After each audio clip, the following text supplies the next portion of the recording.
Hey everyone, today I'm going to show you how to download Steam Workshop files. Without any further ado, let's get started. First, open your Steam app and log in with your credentials. Once you're logged in and on the main Steam interface, direct your attention to the upper left corner of the screen. You'll see several navigation options there. Hover your mouse over the Community tab and a drop-down menu will appear. From this menu, select Workshop. This will take you to the Steam Workshop hub where you can browse and download user-created content for various games. Now, once the workshop page loads, look at the right panel of your screen. You'll notice a search bar there. Click on it and type in the name of your preferred game. As you type, Steam will display suggested games that match your search. Go ahead and click on your preferred game from these suggestions. This will filter the workshop to show only content related to the game you've selected. After selecting your game, take a look at the left panel of the screen. Here you'll see a variety of filters available in the Steam Workshop. These filters help you narrow down the type of content you're looking for, whether it's maps, skins, gameplay modifications, or other types of user-created content.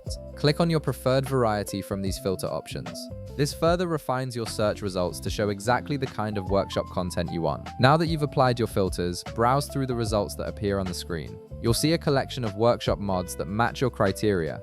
Each item displays a preview image, title, and sometimes rating information. Click on your preferred workshop mod from these results to open its individual page. This page contains detailed information about the mod, including screenshots, descriptions, and user reviews.